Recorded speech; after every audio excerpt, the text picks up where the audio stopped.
There is a running joke in the gacha community that Genshin Impact, at its core, is a kid's game. It's a joke that I've made probably a lot. You have seen me do it. I have joked that Natlan, the nation of war, looks like, well, the Mickey Mouse Clubhouse. I have called the game a Kids Bop version of an RPG. And if you don't know, Kids Bop is a brand where kids sing pop songs, but they change the lyrics to be super safe and simple. That is what I've compared this game to. A story that looks serious, but where all the complex adult themes are sanded down, made smooth and harmless. And it's an easy joke to make because on the surface, a lot of the times, it feels true. But jokes aside, if you actually stop and analyze the product, I mean like really look at what is in this game, from its complicated systems to its actual story, is Genshin Impact actually really a game for kids? Today we're going to take that question seriously. If you enjoy this kind of analysis, a like on the video and subscribing to the channel are always appreciated. So this entire argument, it really just comes down to one thing: a deliberate gap. There is a huge gap between what the game looks like and what the game actually is. The kid-friendly presentation, the way it looks, is in a direct calculated fight with its teen and up core systems, the way it is actually played and the things it's about. And to be fair, you can see why people get this impression, right? On the surface, the idea that it's a kid's game seems completely valid. The game is bright, it uses that cel-shaded anime art style, a technical term for making 3D graphics look like a very clean, very high-budget 2D cartoon. The characters are, for the lack of better term, cute. And the story begins with the most wholesome, family-friendly premise you can think of. A classic adventure! You are just looking for your lost sibling. This whole aesthetic, the bright colors, the cartoon look, the simple story, it automatically associated with children's entertainment in many parts of the world. It is a reflex. You see this and you immediately just label it for kids. This presentation is an incredibly effective marketing tool because HoYoverse wanted to cast the widest net possible. You want to get everyone interested, even when they're not your final customer. It is designed to pull in the biggest possible audience, and that audience, of course, is going to include children and their families. But that is all that is. It is a wrapper. It is the colorful, shiny design of the box. But we're going to deconstruct the actual product inside that box, because that product is built for a very different customer. Someone much older, much more dedicated, and frankly, much more profitable. And the first, most objective clue we have about who that customer is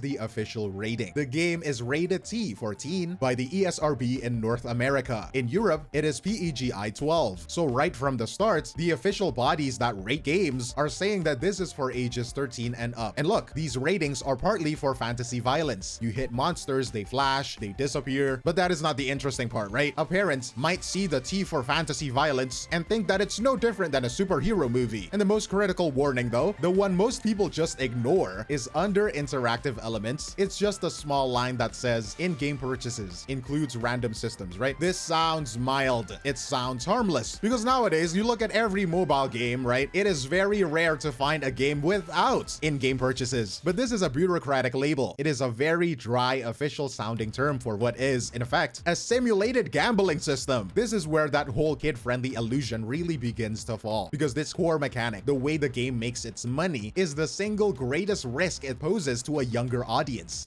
Visiting baby's first casino, and with enough time, it will become baby's last casino. And it's right there on the warning label, hidden in plain sight. But let's talk about that random systems warning, right? This is the single most significant arguments for why Genshin Impact is not a children's game. It is the business model itself. It is a gacha game. Think of it like a giant fancy vending machine. You put your money in, but you don't get to pick your prize. You just pull a lever and then get a random item, and you hope that it's the one you want. The wish system, it's a casino style mechanic. And that is not me being dramatic. There are academic, scientific studies that link these kinds of systems to problem gambling behaviors. Because you are not buying a character, you are buying a chance to get a character. And that is a very, very important difference. This system is psychologically potent. It is not a simple slot machine where you just pull the lever and hope. It is a finely tuned machine that uses specific tools to create what is called a sunk cost trap. I mean, you've probably heard of it by now, but a sunk cost trap is just that feeling, that awful feeling that you have already put in so much time or so much money that you just can't stop now. If you did, you would feel like you wasted everything you already spent. Genshin's system is built on this. It has a pity system and it has the 50-50 system. These are often defended by players as being fair or consumer friendly, but their psychological effect is the opposite. They are behavioral tools. They are designed to reframe a loss as progress. Think about it. You lose the 50-50. You save up, you spend your wishes, and you don't get the new character. The game doesn't just say you failed too bad, right? But it basically says, don't worry, the next 5-star you get is 100% guaranteed. The system minimizes your feeling of regret and powerfully, oh so powerfully, incentivizes you to make that next pull. It has turned your failure into an investment. And the financial stakes here, they are by definition adults. Following a recent settlement, the company was forced to disclose the actual cost in its shop. The worst case scenario to guarantee one single new character is $475.20. That is not a kid-friendly transaction. And this isn't just player speculation. This isn't just me complaining on the internet. The US Federal Trade Commission, that is a branch of the United States government, investigated HoYoverse. That investigation is why these new disclaimers about the cost now exist. The FTC's job, in this case, is to protect customers, especially minors, from deceptive and high-risk mechanics. When a federal government has to step in, the kid's game label just becomes impossible to defend. But the monetization is only half of the story. This gap, right, this dissonance, it extends directly into the narrative. The game is smart. It does what's called front-loading its wholesome content. That is just a way of saying it put all the simple, kid-friendly stuff right at the beginning. You spend your first dozen hours in Mondstadt. You save a dragon. It is very traditional, very simple, save the world shonen protagonist plot. It builds your trust. It makes you comfortable. And then, once you're invested, once you're in, the real story begins. The main quest, what the game calls Archon Quest, they evolve. Little by little, patch by patch, they become darker and darker. They become politically complex. And you really just have to look at the stories. The Fontaine questline, the one players praised for finally having real stakes. What did that actually mean? The story had a serial killer. It meant people were dying permanently, like literally, not just like they're gone, poof, you know what I'm saying? But dissolving in agony, and they're being gone for good. It meant one for the main playable characters, her backstory explicitly, not subtly, but explicitly involved sex trafficking. And then you have the most recent main story quest. It is about the brutal and unjust reality. You fly over a deserted settlement full of corpses, and the key part of the villain's backstory is finding out he was an assassin, and his target list, which the game shows you, includes a 6-year-old orphan marked for neutralization, which is a cold way of saying assassination. This darkness is endemic. It's everywhere, built into the game's foundation. It is attached to the cute characters of the gacha system is selling you. You are spending that $475 for a chance to get Xiao? You are rolling for a child soldier who is thousands of years old and has severe crippling PTSD. You're trying to get Shenhe? Her backstory is that her own father abused her and then tried to sacrifice her to a demon as a child. 𝗖cie, Scaramouche, they are both survivors of horrific human experimentation. Again, as children, the game is designed to operate on two different levels at the exact same time. A young kid will just see a cute character and skip the walls of text. They're not going to read any of this, but an older teen, an adult, they will. And they will find a story that is explicitly written for them. A story about trauma and genocide and moral decay. The darkness is there. It is just hidden behind an aesthetic. So if the whole money isn't for kids, and the story definitely isn't for kids, who is this game actually for? Well, the game's own design gives two very clear answers. First, there is the fan service. You have character designs that are, let's be honest, shapely and scantily clad. This isn't an accident. This is a core part of the waifu culture, a collector-based model where people get attached to and spend money on specific characters, calling them a fictional wife. It is targeting a very specific adult otaku market, a Japanese term for someone with deep hobbyist-level interest in things like anime and games, often an adult, right? Or at least a teenager or something, I don't know. And for gender equality, men are not the only gooners. Everybody could be a gooner. If they're above the age of 18, you can be a gooner. Because I've seen what you said about Varka. I've seen what you said about Flynn's. You know what I'm saying? I saw your tweets, you don't hide it, okay? But anyways, this is not aimed at children. It is aimed at adults who collect these characters. And this in-game content is what fuels the external community. It is the reason why, if a kid does go online to look up guides for this cute game, they are one click away from a community that is just rife with explicit content. So that is the first answer. The second answer is the endgame. The endgame is just the stuff you do after the main story is over. And if you played it, you know about grinding for the artifacts. It is famously painful. painful. It is a luck-based system on top of a luck-based system. You have to roll the dice to get the right item, and then roll the dice again to get the right stats on that item, and then roll the dice again to upgrade those stats. I'm sorry for crashing out. I'm just a little bit frustrated. And then you have the endgame being talked about. You have the Spiral Abyss. This one is the hard thing to do in the game. And if that's not hard enough for you, maybe you want to try the Stygian Onslaught. And most of the time, it is not a fun challenge. It is a stressful DPS check. These endgames are just a mathematics test. It is checking if your numbers are big enough to beat the timer. And to pass that test, you can't just play who you like. Oh, what do you think this is? You need a deep understanding of the meta, which just means the most effective tactic available. You need complex strategy, specific teams, perfect timing. This is not a fun or casual loop for a child. It is a high friction loop. That means it is designed to be frustrating. It is an anxiety-driven grind made for a dedicated hobbyist. And why? Why would they design it to be so frustrating? Because that frustration has a solution. And that solution, conveniently, is the gacha system we just talked about. Which brings us all the way back to the original question. Is Genshin Impact made for kids? Based on everything we looked at, the core system, the actual narrative, the way it makes its money, the answer is just unequivocally no. It is a complex, mature teens product. It is made for teens and adults. And it is built on top of a psychologically hazardous, high-stakes monetization model. The real danger of Genshin Impact, the real reason this whole debate exists, is that its kid-friendly appeal is not a coincidence. It is not an accident. It is a calculated, intentional, and commercially successful illusion. It uses an aesthetic, a visual style that attracts children. What the product is attracting them to is, in every meaningful way, not built for them. And this whole thing, it raises a broader question. You see it in a lot of free-to-play games. How much responsibility does a developer have to make sure its marketing actually lines up with its monetization? And what do you think about the parents? How should they go on from here, knowing all of this information? Let me know your thoughts on that, but that is all from me, 𝗖cie𝗽𝗆𝗵𝗁, and I will see you in the next one. Cheers!